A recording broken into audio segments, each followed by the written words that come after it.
You can control how much value you can add by strategically renovating the property. Go back to the bank and say, hey, this is worth more. And you can do it in a span of, I did one project in 2 months, and you can refinance and pull all your capital that you invested out because you were able to control the value that you're added to that project. So the BRRRR method, which is it's the only method. Is there another method? Is there another method? You know, like, yeah, what does it stand for again? Rinse, buy, repeat, rehab, raise, rent, refinance, and repeat. So the repeat aspect is that how can you, invest your money to do renovations and pull it as much out as possible, so that way you can rinse and repeat in a more faster speed. Yeah. Infinite returns. Exactly. When we were flipping houses, the BRRRR strategy was just your backup plan. You renovate, you make it all nice. You're like, I'm going to flip it and make hundreds of thousands because I saw Darryl do it on HGTV and I think I can do it too. And then you were like, oh, never mind. I'm not going to make any money. And so then you go and you refinance it and you're like, wow, the bank thought it was worth more money than the market did. And then you have some extra cash to take it out. But definitely over the last few years, the BRRRR strategy has been named and popularized. So the BRRRR strategy is so amazing during the economic downturn because you can control how much value you can add and you can buy equity on the buy. So for instance, if you were to traditionally buy your primary residence, you would have to wait until the market kind of ride the waves of the appreciation, or at least wait till the end of your mortgage term to refinance. That's what the traditional sort of like people would do, or invest in pre-construction. Versus the BRRRR, you can find a property at 40 to 60 cents on the dollar, but you would have to put maybe 20 to 30 cents on rehab. And then you can control how much value you can add by strategically renovating the property. And then once, like TK said, you go back to the bank and say, hey, this is worth more. And you can do it in a span of, I did one project in 2 months or within a year, and you can refinance and pull all your capital that you invested out because you were able to control the value that you're added to that project. If that makes sense. That's absolutely, yeah. And you described it perfectly. And I think a lot of our listeners will have a good idea, but there'll be some people who don't. And maybe we'll dig into maybe a deal that you've done recently to highlight how that works.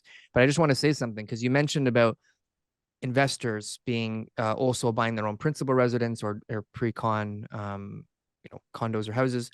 To me, that's not investing. To me, that's you're just buying real estate and you're speculating that the market's going to go up. Yeah. So the BRRRR method is a legitimate formula for investors, and buying it at the right price matters. Knowing your renovation, knowing your market, having the financing in place, all that kind of stuff is the only way that it's going to actually work. And so it's not like any property can be BRRRR'd, or any area can be BRRRR'd. But the bottom line, well, I guess any area could if you bought it at the right price, and not every property could. The bottom line is you can do it in any market because it's a strategy, and that it can be applied to whatever conditions you're in. I'm interested in learning a little more on how you find the 40 to 60 cents on the dollar properties. Where are these? After repair value, 40 to 60% after repair value. Yeah. So how we do that is building a relationship in the market that we in. So what we do is we focus on a market we know that works well, and we rinse and repeat, but we also, focus on that primary market and double down. So the key to our success of finding deals is partnering with slumlords. Sorry, I don't mean to. Sorry, slumlords. I mean, slumlords. Human beings who are great at doing their job. I mean, slumlords. Making profits. Profit centers? There is a market, there is a slumlord market, unfortunately, but you were talking about the previous generation of investors who've inherit properties from their fathers and their grandfathers, and they're like, I'm good. Like, I've made so much money. I've refinanced this property X amount of times. I'm not putting any more money into these properties, right? So that is where the opportunity comes for value add, because let's just say, back in the day, South Oshawa or Hamilton, there was a lot of opportunities for value add, right? But now everything's already been renovated and BRRRR'd. So there's less opportunities there. So that's kind of like how we do it. We manage those relationships And then these slumlords have large portfolios.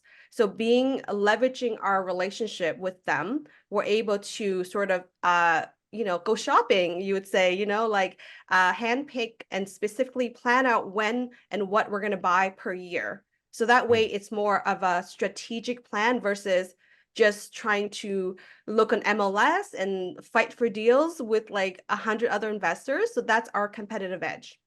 Yeah, it doesn't work. I mean, can you find deals on MLS? Yes, there are opportunities out there. There's different things, but for the most part, you got all those fees built in, those nasty realtors taking out their percentages. You got the premium that, it's being on the market. So now other buyers might be willing to pay more where, there isn't going to be that same sort of opportunity. But yeah, I mean, I believe that wholesaling or having properties bought at wholesale prices coming from people who don't want to maybe put it on the market. Give me why a slumlord wouldn't want to put their property on the market.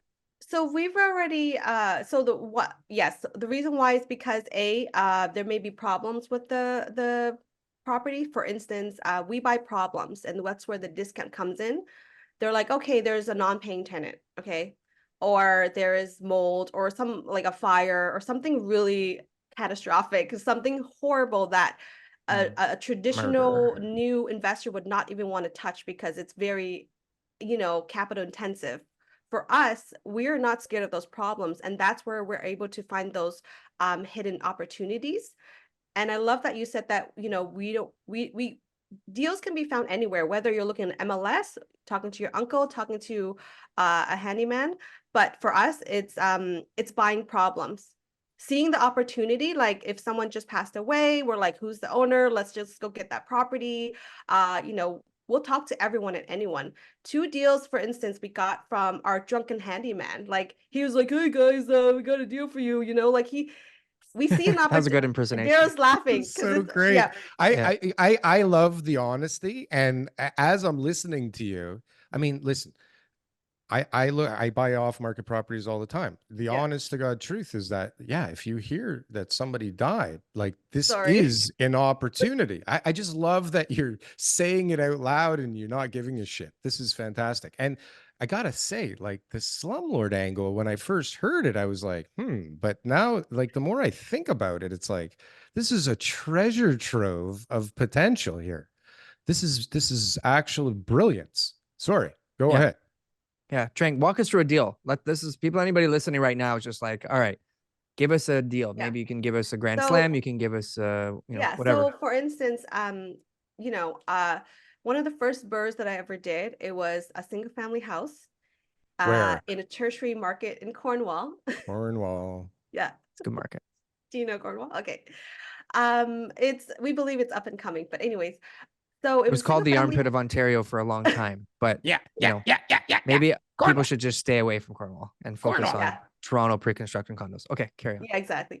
So the first property was my very first BRRRR. I didn't know what it was. This is my kind of like going through the process and learning. So we bought it as sort of like an equity in the buy. So the beauty of equity in the buy is like you don't need to put a lot of renovations into it. You kind of go in, do some lipstick renos, and then you refinance, right? So the first deal, it was during the very first interest hike where the market was silent. Like no one was buying, people were dropping their prices. I think it was late 2022. Middle of 2022, yeah. Yeah, and to the very fall. So we were trying to finance this property. However, the banks were saying, no, it's a tertiary market, no. So they were like mitigating all sorts of risk, right? So because of that, I'm like, you know what? I have enough HELOC. I'm just going to pay cash. So we went in cash with this deal. We got it for $180,000. It only required $10,000 renovations. Single family? Sorry, single family house. Okay. Right. So we went in, we put some paint, pot lights, very basic, and then we refinanced. So within a month and a half, we got the appraiser out, and it was appraised at 260,000.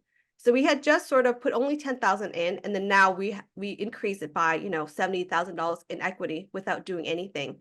Hey guys, thanks for watching our clips channel. Why don't you go and check out some more clips? We got lots of other good content somewhere over here. Don't forget to like, comment, and subscribe. Boom. That was good. That was good. I like that. That was good.